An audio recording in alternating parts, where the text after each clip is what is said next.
Welcome to another episode of Foul on the Play. I am your host, Kristy Love, with Foul on the Play on behalf of Team NBS Media. Welcome to another episode, y'all. We're back another week. The NBA playoffs, we're deep in the playoffs. We're in round two.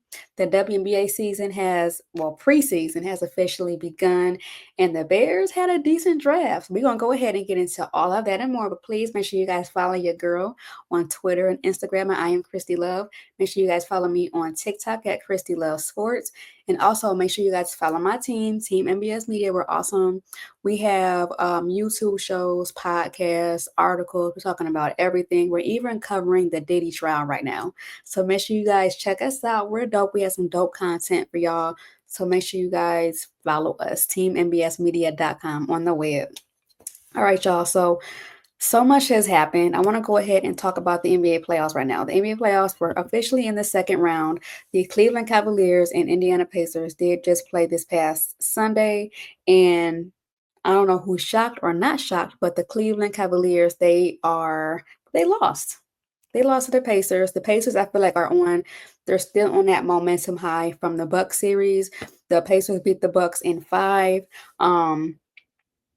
And to be honest, to speak on the Bucks and Pacers series really quickly, I had the Bucks winning, but as you all know, Damian Lillard went down. He tore his Achilles. He just had surgery, and he is recovering from that. But it just really sucks to see the Bucks the past 3 years, 2, 3 years, been a first round out team in the playoffs. They have Giannis, they have Dame, you know what I'm saying? They have Bobby Portis, they have Lopez, they have some decent players, but it's just like, why can't they get over that hump? You guys know me, I'm a big Damian Lillard fan.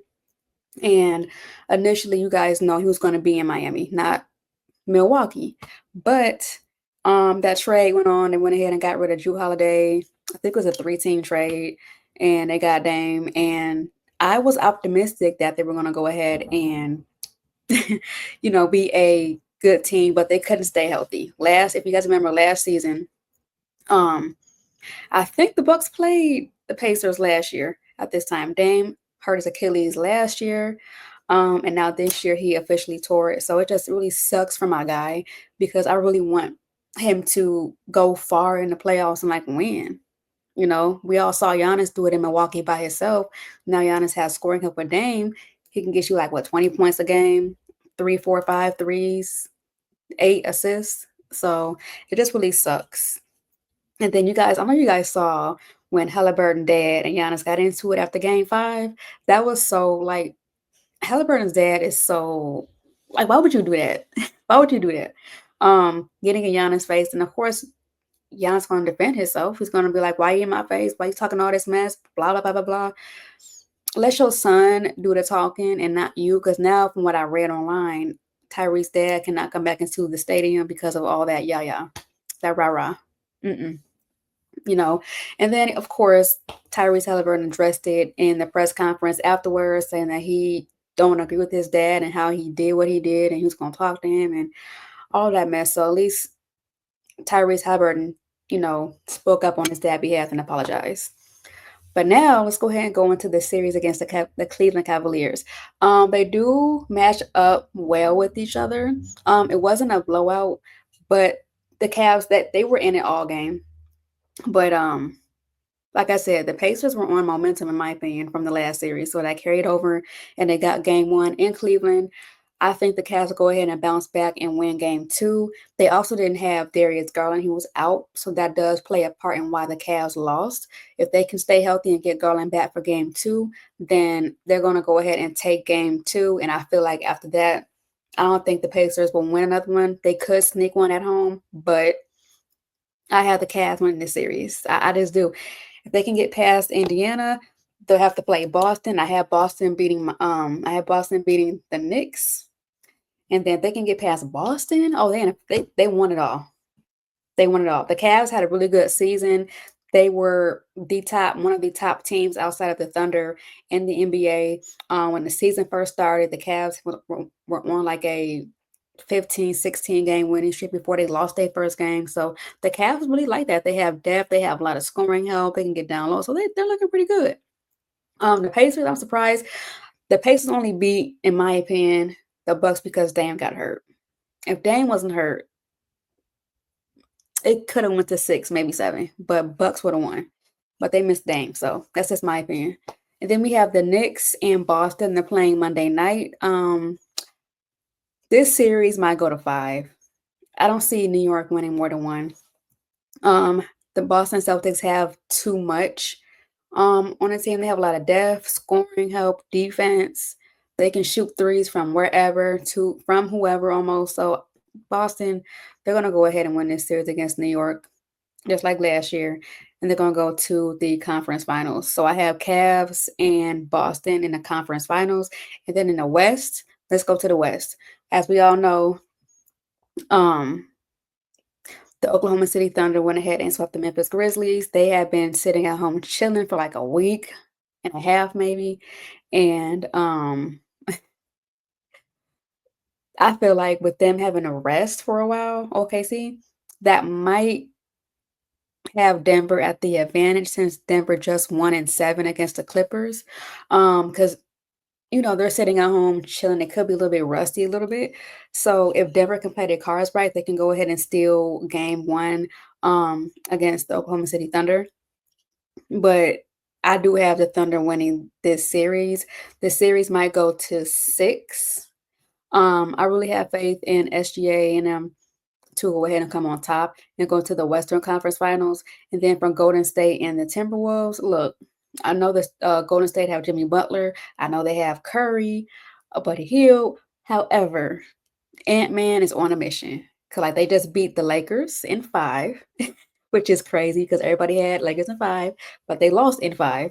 So I feel like Ant-Man can go ahead and it'll be a good series nonetheless. But if Ant-Man can beat Golden State after beating the Lakers in the series, I don't know. It'll be OKC versus the Oklahoma City Thunder. I'm sorry, OKC versus the Timberwolves. I don't know. That would be a really, really good series to watch. Um, if I had to pick between the two, I will probably go OKC because they have a little bit more depth than the Timberwolves, in my opinion. But we'll see. I'm jumping ahead a little bit too far, but that's just my pick. I got the Boston Celtics, Cleveland Cavaliers, I got the Thunder, and I got the Timberwolves for the conference finals. So we'll see. And then also, real quick before I switch gears, there's been a lot of rumors that Giannis might come to Chicago. It's been rumors that Zion might come to Chicago. I don't want Zion to be a Bull because he cannot stay healthy. That's the last thing the Bulls need is to have Zion who plays like 3 games and then he's out because he's hurt with this, he hurt with that, ankle, legs, knees, groin, whatever.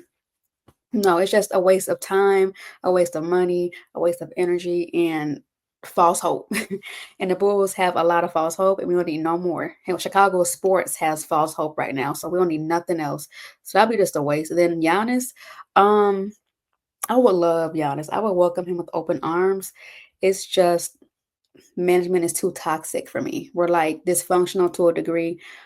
Our coach is not the best. Our GM is looking really questionable right now. And of course, we still have Jay Randolph and all of them. It's just, I will welcome him because we don't have a dominant scorer down low. Plus, Giannis can shoot threes and stuff, but I don't see that. I don't know what we can offer, what we have to make an offer to the Bucks to get Giannis. I just don't know what we can offer. We don't have enough money. We don't have enough, because if we do get Giannis, then I feel like Josh Giddey or Kobe White will be gone. So I don't know, but I just don't think we have enough to go ahead and get him. Plus, I read somewhere recently that he's gonna pretty much stay in Milwaukee. So him and Dame gonna be in Milwaukee. Bulls, I don't know what direction we go to. Will we resign? Can we keep Kobe White and Josh Giddey? That's probably one of the biggest questions. And what superstar can we really get in Chicago? But like I said, we're toxic, so I don't know. That's just a fan in me. But realistically, we need another superstar besides Giddey and Kobe. I don't know who's available come July 1st, but we'll figure it out. But I don't have a lot of high expectations for the Bulls. I don't. And then really quickly, I do want to shout out the Houston Rockets. Van Vliet, Dylan Brooks, all of them, they played a really good series against Golden State. I had Houston winning in 7, but Curry, Curry gonna Curry. He had 14 points in the fourth quarter. I think he was 7 for 8. It's Curry. It's the GOAT. You know what I'm saying? So, but them boys played hard, and they're gonna go far if they keep it up. Go home, go back to the lab, recruit, figure out what you got to do come next season, and they're gonna be on top. They were the second seed in the Western Conference, so that's when I shout them out. Okay, let's go ahead and switch gears, you guys. So the NFL draft just took place about, I want to say 2 weeks ago almost, and the Chicago Bears, I will give them a grade A, maybe A minus or a solid A on the draft. We went ahead and tackled the trenches some more. So we got depth in the trenches. And then also we have a really big tight end. We got a running back. I think that was our last pick in the 7th round. We got a running back. We got a few defensive tackles on linemen who played guard and center. So the draft was good because normally, the Bears would do some stupid stuff, sorry to say, and it wouldn't make sense. But, Ben Johnson, he's really making this team his with his picks, and I cannot complain. First and foremost, we got Colson Loveland from Michigan. He's big. He's 6'6", 248. Everybody has been comparing this man to Sam Laporta, the tight end for the Detroit Lions. This is pretty much Ben Johnson's Laporta. Now we still do have Cole Kmet. So the question has been going out there is, since we got this tight end, what does that mean for Cole Kmet? Is his job in jeopardy? Right now, no. But I will say, once his contract is up, he probably will not get extended after that point since we have fresh legs in Coastland. So I don't see the Bears extending an offer to Cole Kmet once that extension ends. Nothing against Cole Kmet. He's great. Last year was kind of rough because on top of the bad season, he didn't get a lot of touches at all with the football. You guys remember, because I've tweeted a lot. When Cole Kmet gets the ball, we win. He didn't get the ball a lot, and we lost a lot. That's just my theory. Because Cole Kmet, he's good at blocking as well, but he's big. He can catch the ball. He can make plays. He can extend. But it was just, I don't know why Caleb couldn't connect with Cole Kmet. And I felt like one or two times, I could be wrong, when Cole Kmet and Caleb did connect, Cole Kmet did drop a pass or two. But nonetheless, when he signed that, I think it was a 4-year, $50 million contract a few years ago, he had less than 1,000 yards. I think he had like 700 yards when they first gave him that extension. A lot of Bears fans, including myself, was like, why are we extending Cole Kmet? We can probably get somebody better, blah, blah, blah. But, Cole Kmet, he's a big part of our offense. And, he had a really good season besides last year. So can't complain.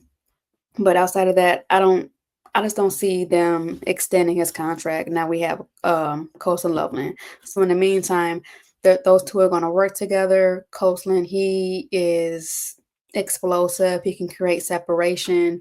He can go ahead and go up and get the ball. He has speed. He's big. He can block. So this is a really, really good pick, in my opinion. I know a lot of Bears fans wanted Tyler Warren, and initially we wanted to go ahead and get Ashton Jetty, but he went to the Raiders. So now we have Coastland. After looking at his film and really looking at him, he's like another wide receiver. So it's going to be interesting to see because we have a really stacked wide receiver room that also goes into the Bears' next pick. We went ahead and got Luther Burton III. This man is another explosive wide receiver. He's been getting compared to a lot. Amon St. Brown from Detroit Lions as well. He has a really fiery personality, somebody that's emotional, that will show emotion. And I feel like in a wide receiver room, we don't have a player like that really shows how he's feeling. Like DJ Moore, he's more like, in my opinion, I think DJ Moore is very sarcastic and nonchalant. Then you have Rome, he's cool. Keenan Allen, he's mature. You know, we don't have anybody that's like really explosive, like on the field and personality wise. So this can be really good in the locker room, in my opinion. Um, but look, we got these two really good receivers, tight end. We have Rome, we have DJ Moore, Keenan Allen. I don't know about Tyler Scott. I say that to say, I say I say this to say Caleb Williams has zero excuses. Zero. You have all these weapons, all of them. There is no excuse into why he cannot place the ball in these receivers' hands. That was an issue Caleb had last year as well. He had a lot of overthrown balls when he was able to throw the ball. Watch the tape. You guys crucified me on social media when I said this. When I said I didn't see Caleb's wow factor. When I said he underthrown the ball a lot. When I said Caleb had an issue throwing the ball downfield, deep balls. Y'all crucified me online. And I'm going to say it again this year. He has no excuses. He has these receivers, these rookie receivers, tight ends. Keenan Allen is somebody that can get you first downs. Rome is explosive. Coastland is big and can create separation. So in my opinion, he can get downfield and get those deep balls. Like he don't have any excuses. On top of that, to add more to my point, we have a really, really, really good offensive line. Caleb better get it together. You have an offensive mind coach. He better get it together. There's no excuses. He has all these weapons. The offensive line. The Bears went ahead and drafted some O linemen. Offensive tackle, what's his name? Ozzie Traplow, 6'8", 316 pounds. He's a blocker. He can protect. He's good at stopping the run, I believe. He's like a refrigerator. I will say though, he does have an issue if his opponent gets past him. I feel like he struggles to recover, but he's big. He's big. He also started at the left and the right tackle when he was in college. Throwing out his numbers, 700. He had 712 pass block snaps. He only had 2 allowed sacks and 26 pressure allowed. Come on. Come on. Come on. And then the Bears also drafted Luke Newman, 6'3", 308 pounds. He's versatile. He can play at the guard and the center. He did in college. And at Michigan, he started in every single game. Like, on top of Jonah Jackson, I forgot who else we got at the moment. I'm telling y'all better not ever, Caleb stands, better not ever, from here on out, make an excuse into why Caleb cannot throw the ball downfield. He cannot connect to DJ or any of the receivers. Why he is still running into sacks. If that even, I'm telling y'all, y'all better not ever be on Twitter, TikTok, whatever, giving Caleb an excuse into why he cannot produce how he's produced. He's a number 1 draft pick, the top draft pick that we got. We got him everything that he need, bro. Everything that he need. Everything that he need. And there's no reason why he should be struggling. You know what I'm saying? No reason why. I'm not saying be Patrick Mahomes or Lamar Jackson or Joe Burrow, whatever. But there needs to be some huge improvement. And I'm saying that for the Bears as a whole too. Defense, offense. We have Dennis Allen, a really good DC. Come on, y'all. Come on, you guys. Come on, y'all. Come on, y'all. Look at Luke. Look at Luke. Big. And then the Bears also, we went ahead and drafted Zai Frazier from Texas. He's on defense. He's a cornerback, so he's going to be in a quarterback room with Jalen Johnson and Kyler Gordon. He's 6'3", 186 pounds. He's very fast. He's very athletic, as you guys see. He has 6 interceptions last year in college. This pick was here for death in the room. But come on, y'all. Come on, y'all. Look at Ozzie, 6'8". this man better stop everybody in that period. Period. Like, y'all, I'm not being harsh on the Bears. I'm not trying to put out no unrealistic type of goals, but there's no reason why the Bears cannot be number one in the NFC. I'm just being real, dog. There's no reason. We have everything. We have depth in the trenches on both sides of the ball. We still can sign players. Of course, some players will get cut after training camp, but there's no reason. I'm not saying go to the Super Bowl, go to the NFC Championship game, but we need to be in the wild card, dog. That's the bare minimum. 10 wins, bare minimum. And I've been saying 10 wins for the past 3 years, I feel like. This is year three, you know, and the latest press conference with Ryan Post and Ben Johnson, they was on here saying, well, out there saying that as of right now, because they're doing OTAs and things of that nature, that nobody has a set position as of yet. They have to earn their spot. They've been saying that for the past couple of years. And I'm not getting my hopes up because they say this every year. Oh, you gotta earn it, and da, da, da. And then okay, it sounds good. And then come the regular season, we won four straight against teams below 500. And then when it's time to play these teams that are really good, like Washington, our divisional games, the Seahawks, the Vikings, whatever, we can't beat them. We're getting embarrassed on TV. So I say that to say, even though they're saying all the right things right now in these press conferences, and we're doing really good in the draft, we all need to see this translate over into wins. That's just my opinion. I know I'm rambling a lot, but that's just how passionate I am about this team because it's the same thing every offseason. Same thing ever since, like, for example, when we first got DJ Moore and we had our old quarterback. Oh, this is the best 1-2 punch. It's a duo. Bad season. Then we got Caleb last year. Oh, we got the number one draft pick. He don't need an offensive line. He don't need weapons. He got a really good arm. He's better than Justin Fields. Just a little smaller. What happened? Caleb has 67 sacks.